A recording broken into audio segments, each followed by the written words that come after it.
Hi hello. അപ്പം നമ്മൾ ചെറിയൊരു യാത്രയിലാണ്.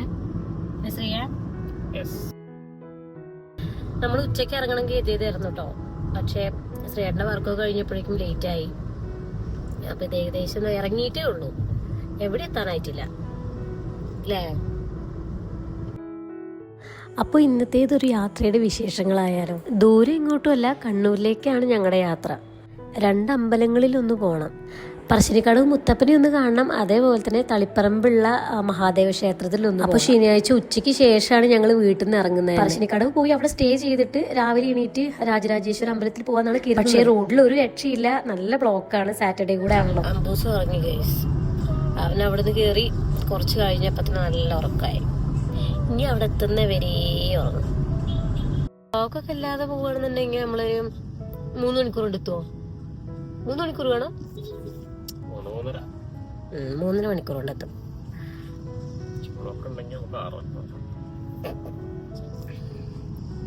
പോക്ക് കണ്ടിട്ട് നല്ല ബ്ലോക്ക് കിട്ടാൻ സാധ്യത ഉണ്ട്.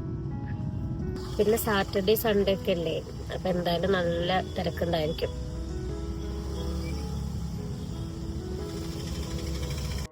3 മണിക്കൂർ കൊണ്ട് എത്തിയല്ലേ, നല്ല ബ്ലോക്ക്.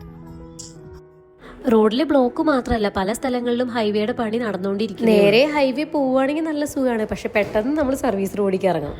യെസ്, അപ്പോൾ ദേ നമ്മൾ കണ്ണൂർ എത്തിയിട്ടുണ്ട്. അപ്പോഴേക്കും വണ്ടി ചാർജിനിടണം. വണ്ടി ചാർജിനിടാൻ നിൽക്കുമ്പം വേറൊരു വണ്ടി കൂടി അവിടെ ഉണ്ടായിരുന്നു. ഞങ്ങൾ അതിൻ്റെ തന്നെ ഒരു ടീ ഷോപ്പ് ഉണ്ട്, അപ്പോൾ ചായ കുടിക്കാൻ നേരം.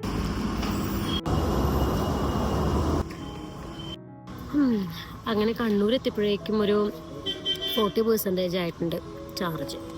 അപ്പോൾ ചാർജിനിട്ടിട്ട് ഞങ്ങൾ ചായ കുടിച്ച് ഇവിടെ ഇങ്ങനെ വെയിറ്റ് ചെയ്തിരിക്കുക.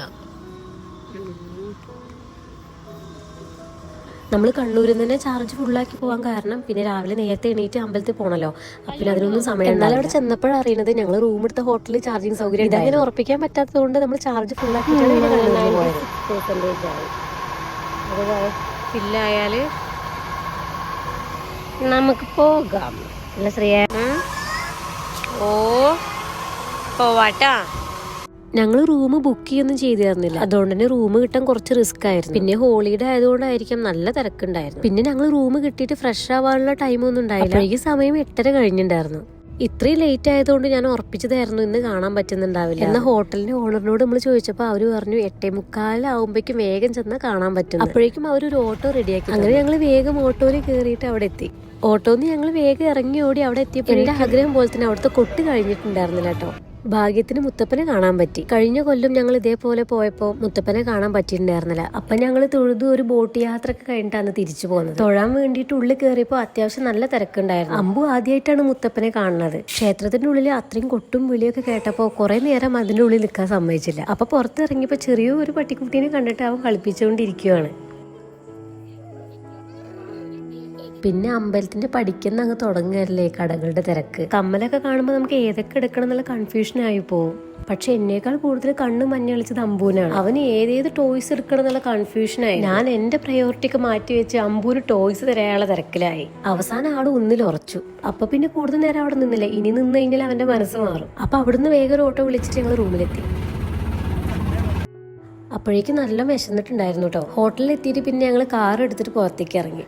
കണ്ടുപിടിച്ചൊരു ഹോട്ടലിൽ എത്തിയപ്പോഴോ പൂരത്തിനുള്ള ജനം അതിനുള്ളിലുണ്ടായിരുന്നു. അതുകൊണ്ട് തന്നെ ആരെങ്കിലും എണീക്കുമ്പോഴേക്കും നമ്മൾ സീറ്റ് പിടിച്ച് വെക്കണം. അങ്ങനെ ഞങ്ങൾ വേഗം ഫുഡൊക്കെ കഴിച്ച് വേഗം റൂമിലേക്ക് എത്തി. കുറുമ്പ് കാണിക്കാനേ, എന്തിനാ കുറുമ്പ് കാണിക്കാൻ?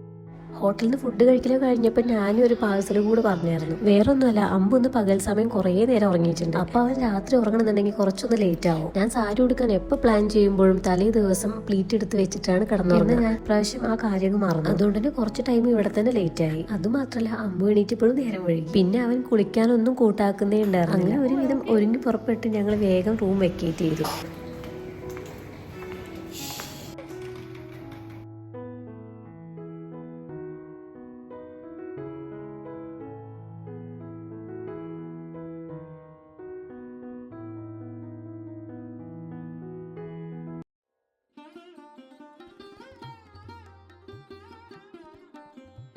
അങ്ങനെ ഞങ്ങൾ രാജരാജേശ്വര അമ്പലത്തിൽ, കണ്ണൂരിലുള്ള ഈ അമ്പലം ആദ്യമായിട്ടാണ് കാണുന്നത്. ഓരോ അമ്പലങ്ങളിലും തൊഴേണ്ടതും പ്രദക്ഷിണം വെക്കേണ്ടതും പല രീതികളിലായിരിക്കും. അപ്പോൾ ഇവിടെ എങ്ങനെയാണെന്നുള്ളത് നമുക്ക് അറിയണ്ടായിരുന്നില്ല. അപ്പോൾ ഞങ്ങൾ ഉള്ളിൽ കയറി തൊഴാൻ വേണ്ടി നിൽക്കുമ്പോഴാണ് അറിയുന്നത് 4 വയസ്സിന് താഴെയുള്ള കുട്ടികളെ ശ്രീകോവിലിൻ്റെ ഉള്ളിലേക്ക് കയറ്റില്ല എന്നുള്ളത്. ഇതൊന്നും ഞങ്ങൾക്ക് അറിയുന്നുണ്ടായിരുന്നില്ല. അതാണ് ഞാൻ ആദ്യമേ പറഞ്ഞത്, ഓരോ അമ്പലങ്ങളിലും ഓരോ ചിട്ടാവട്ടങ്ങളാണ്. എന്നാലും സാരമില്ല, ഞങ്ങൾ പുറത്തുനിന്ന് നന്നായിട്ട് തൊഴുതു. പിന്നെ നമ്മുടെ ആഗ്രഹമായിരുന്നല്ലോ ഈ അമ്പലം കാണണം, അവിടെ ചെന്ന് തൊഴണം എന്നൊക്കെ. അപ്പോൾ അതങ്ങ് സാധിച്ചു.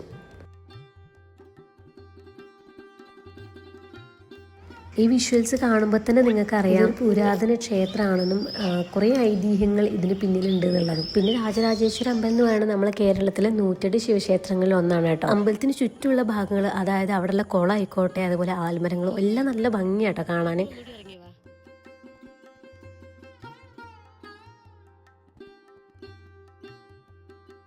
അപ്പോൾ അങ്ങനെ ക്ഷേത്ര ദർശനമൊക്കെ കഴിഞ്ഞ് ഒരു ഉച്ചയാവുന്നതിന് മുന്നേ തന്നെ ഞങ്ങൾ തളിപ്പറമ്പെന്ന് പോന്നു.